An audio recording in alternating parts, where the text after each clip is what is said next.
everybody, this is the website boy with another great tutorial in Bootstrap. This is the second tutorial in Bootstrap 3 Complete Essentials course. On this tutorial, we are going to be learning how to add our CSS, JavaScript, and doing a couple other things to our HTML document. Now, make sure that you have your code editor installed. If you don't, go ahead and do that now if you know how to do it. But if you don't know how to do it, just wait a couple seconds. I'm going to show you exactly what I use to do web development. And I'm going to show you how to install it and all that good stuff. Before we do that though, I want to show you what this tutorial is really about. We're just going to be doing a couple things. We're going to be making our HTML skeleton HTML page. Okay. We're going to be adding meta information for mobile devices. And the 3, the 4, and the 5 things that we're going to be doing is basically linking our files to our HTML document so the Bootstrap can work. Now, before we do that, I want to show people that don't know how to navigate this course how to do that. The top right hand corner is going to show you the next button. That's going to take you to the next video. The top left corner is going to take you to the previous video, and the bottom left to the playlist, and the bottom right to the subscribe button. So make sure that you are subscribed. If you want to watch the next video, you'll get an email right on your email provider there that says, hey, listen, the website boy just uploaded a new video, you want to see it? And that's great stuff. All right, now I realize that some of you want to follow this tutorial exactly like me, so I made a little space on this tutorial just to show you how to get the necessary tools to do that. All right, keep in mind that this is optional for those of you that use your own code editor. Go ahead and do your stuff. That's not a problem. I just want to show you how to do it exactly like me. If you're not interested, just skip forward and watch the necessary points that you want to learn. Now, we only need 2 things for those of you that want to do this exactly like me. First thing that you need to do is install Sublime Text. The second thing that you need to do is install the Emmet plugin. Okay, so let's go ahead and start doing these things now, and then we can continue with the tutorial. All right, ladies and gentlemen, let's go ahead and install Sublime Text 2 for those of you that don't have it, and let's go ahead and install Emmet. First, what we need to do is we need to search for Sublime Text 2, and we click on the download link there. And now we don't need this information. You can read it if you want. Let's go to the home menu there, and now this button here will change depending on your operating system. For example, mine is for Mac. It says download for OS X, and yours probably is gonna say download for Windows or download for whatever operating system you're using. So what we're gonna be doing is, I already downloaded this, but I want to show you from scratch how to do this. Now we're gonna hit on this download button here. Mine is downloaded on the left side, bottom side there, because this is Chrome, and I highly recommend Chrome and Firefox for web development. Let's double click it,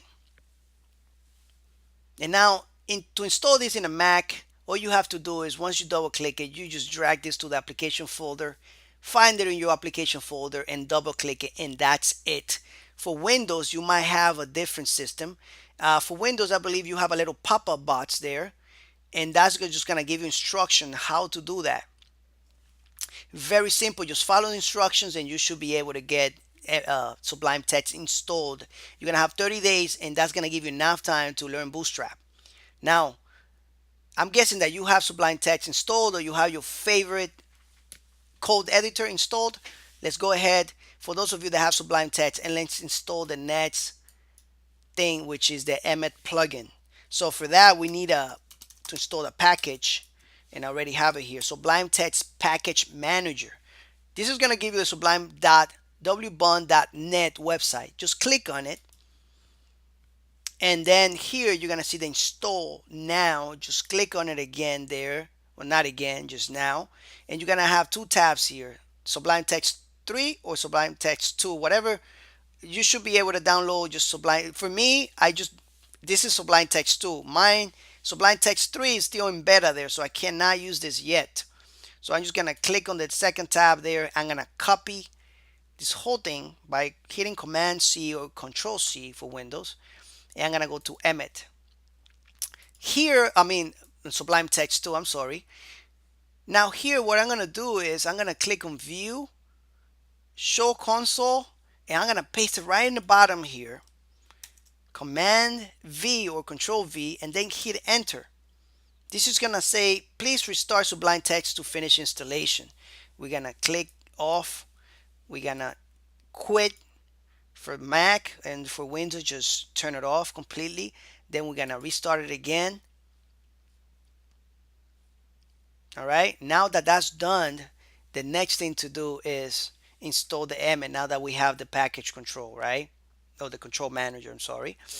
Now let's hit the Command Shift P, and then we just gonna type install. Let me see if you can see that there. Install. Gonna click on it, and this is gonna say something in the bottom here, and then you're gonna have these bots here. Once you have these little bots here, just type Emmet, and you're gonna have this. The first option there is gonna say Emmet. Make sure that you select that. For me, it's not gonna say anything because I already have Emmet. All right, so I'm not gonna get any options there. For you, you're gonna have options for Emmet. All right, so now that once you have Emmet installed, just restart Sublime Text again, and then once you start it again, it's gonna look blank like this. We're gonna go to File, New File. All right. Now, before we do that, let's go ahead and let's start structuring our files here. Let's go to the desktop and right click on it and make a new folder. And this folder is gonna be named Bootstrap. All right. That way we can save this HTML document in there. All right. So for those of you that installed Emmet, just type an exclamation and tab. All right, but now before you do that, let's save the file because it doesn't work if you don't save the file. So let's just save the file, Command C or S or Control S, and then just type index.html and just save it on your desktop and your Bootstrap folder, save, and then exclamation mark or symbol, and then tab. That's gonna make a whole HTML document, and this is what I was talking about when I said HTML skeleton. Now we're gonna add a very special tag called the meta for mobile devices, and I'm gonna show it to you right now. I'm gonna copy and paste it, but you're welcome to pause this video and copy it. So I'm gonna paste it right below this title tag here, and it's gonna be called meta.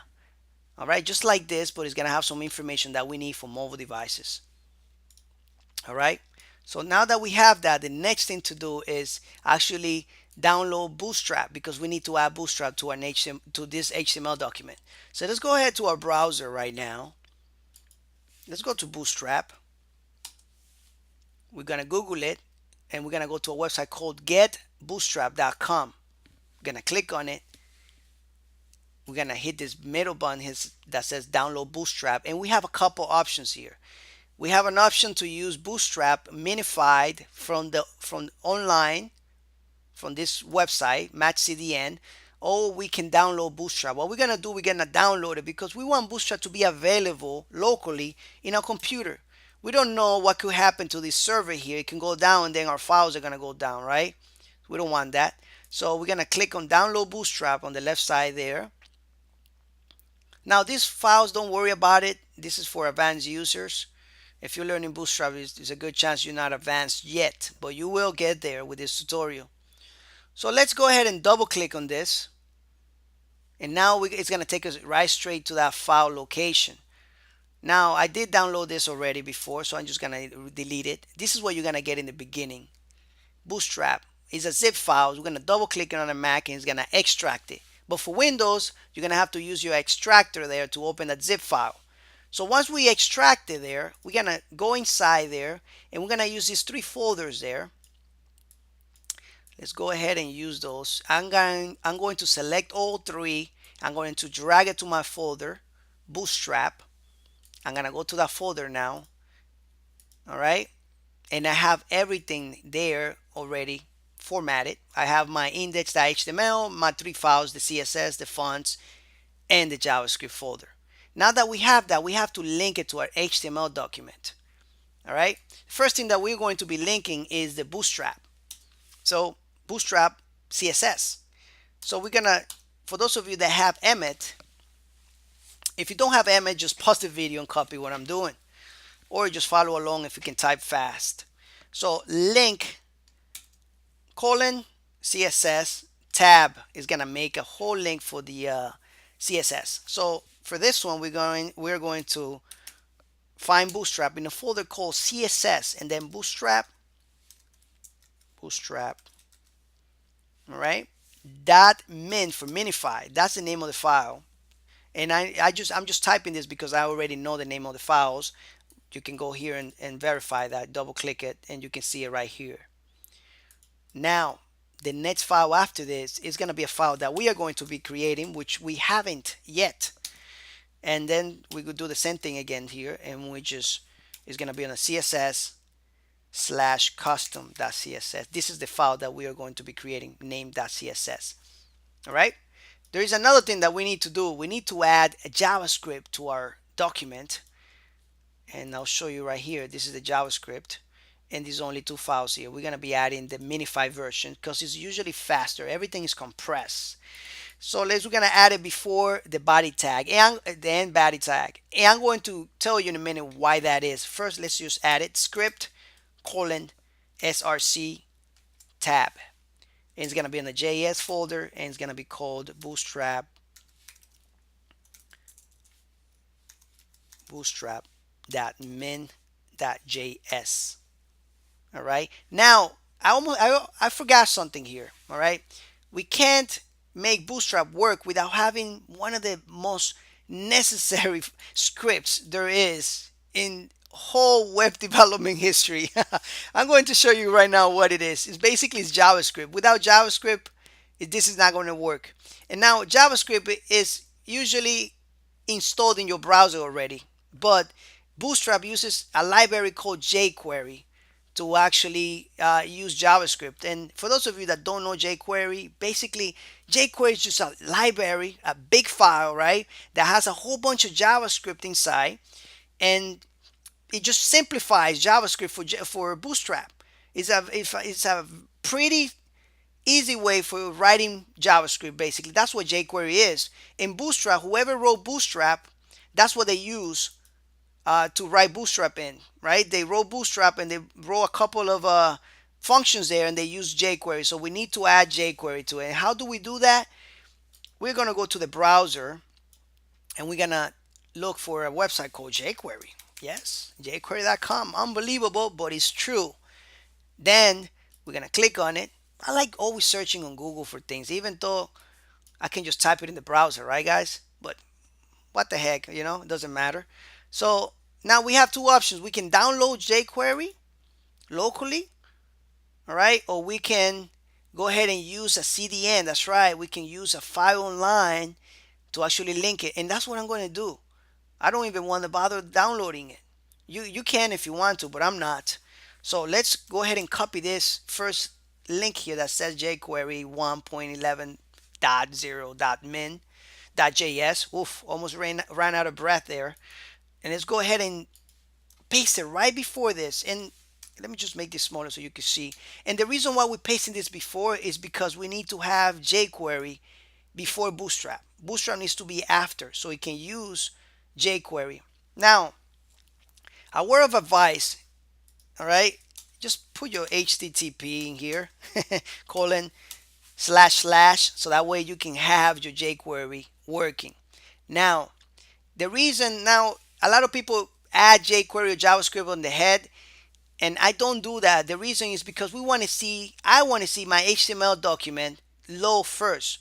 All my fonts, all my paragraphs, all my pictures, I want to see it before I see any function. And if we put this on the head, we're going to see the blank, or maybe a screen that's almost blank or dark downloading, and we're not gonna see our doc, our files, our pictures, our paragraph. We're not gonna see that until this loads. So we want to put it at the end, and we want to put the bootstrap.js at the end.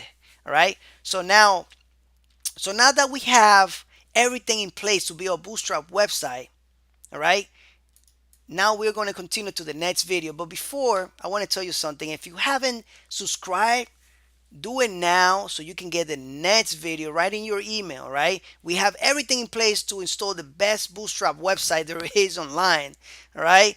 And if you haven't done so already, like I said, subscribe now for future tutorials. And I would just want to say thank you so much for watching this, and I'll see you on the next video tutorial, guys. Bye bye.